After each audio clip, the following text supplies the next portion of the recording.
السلام علیکم ورحمۃ اللہ وبرکاتہ۔ نحمده ونصلی علی رسولہ الکریم، اما بعد فاعوذ باللہ من الشیطان الرجیم، بسم اللہ الرحمن الرحیم۔ الحمد للہ الذی انزل علی عبدہ الکتاب ولم یجعل له عوجا قیما لینذر بأسا شدیدا من لدنہ ویبشر المؤمنین الذين يعملون الصالحات أن لهم أجرا حسنا ماكثين فيه أبدا، صدق الله العظيم۔ رب اشرح لي صدري ويسر لي أمري واحلل عقدة من لساني يفقهوا قولي، آمين یا رب العالمین۔ محترم سامعین، آج میں سورۃ الکہف کے حوالے سے مختصراً کچھ گفتگو آپ کے گوش گزار کروں گا۔ رسول اللہ صلی اللہ علیہ وسلم نے ارشاد فرمایا، من حفظ 10 آیات من اول سورۃ الکہف عصم من الدجال۔ جس شخص نے سورۃ الکہف کی پہلی 10 آیات یاد کر لی اسے دجال سے محفوظ کر لیا گیا، رواہ صحیح مسلم۔ محترم سامعین، کیا ہم نے کبھی یہ سوچا ہے کہ نبی کریم صلی اللہ علیہ وسلم نے دجال کے فتنے سے بچنے کے لیے سورۃ الکہف کو کیوں ترجیح دی ہے؟ آئیے اس سوال کا جواب اسی صورت سے تلاش کریں۔ اللہ سبحانہ و تعالیٰ نے اس صورت میں 4 قصے بیان کیے ہیں۔ پہلا قصہ غار والوں کا قصہ۔ یہ ان جوانوں کا قصہ ہے جو ایک کافر شہر میں رہتے تھے اور انہوں نے اللہ کی خاطر ہجرت کرنے کا فیصلہ کیا اور اپنے ایمان کو بچانے کے لیے اپنا سب کچھ داؤ پر لگا دیا اور شہر سے دور غار میں پناہ لیا۔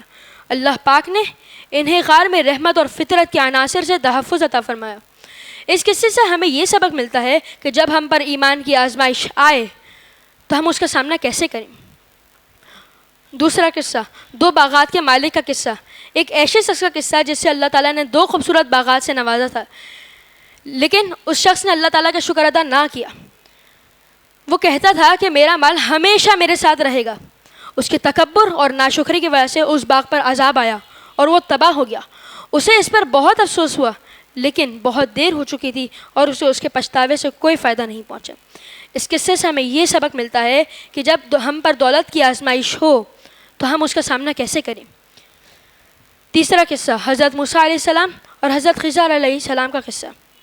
جب حضرت موسیٰ علیہ السلام سے سوال کیا گیا کہ زمین کے لوگوں میں سب سے زیادہ جاننے والا کون ہے، تو حضرت موسیٰ علیہ السلام نے جواب دیا کہ میں زیادہ جاننے والا ہوں، کیونکہ وہ اس وقت اللہ کے نبی تھے اور اللہ رب العزت کے بعد روح زمین پر نبی ہی بڑی ہستی ہوتی ہے۔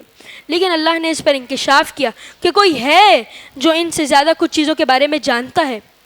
موسیٰ علیہ السلام نے اس کی تلاش میں سفر کیا اور سیکھا کہ اللہ کی حکمت کبھی کبھار ان معاملات میں بھی پوشیدہ رہ سکتی ہے جن کو ہم برا سمجھتے ہیں۔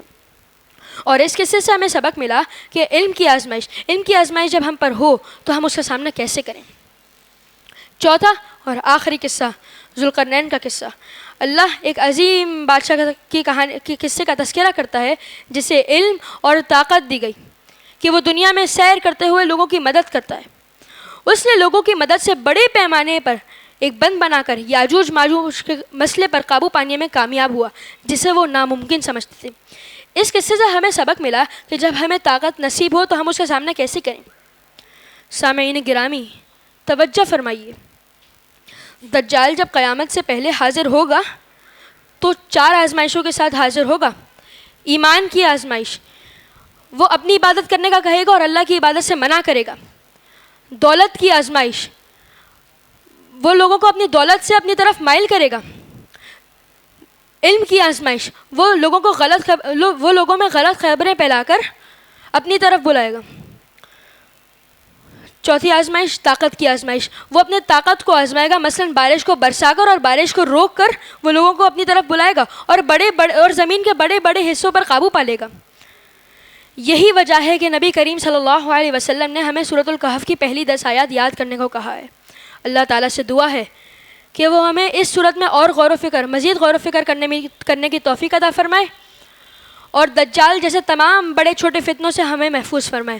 وآخر دعوانا الحمد للہ رب العالمین، والسلام علیکم ورحمۃ اللہ وبرکاتہ۔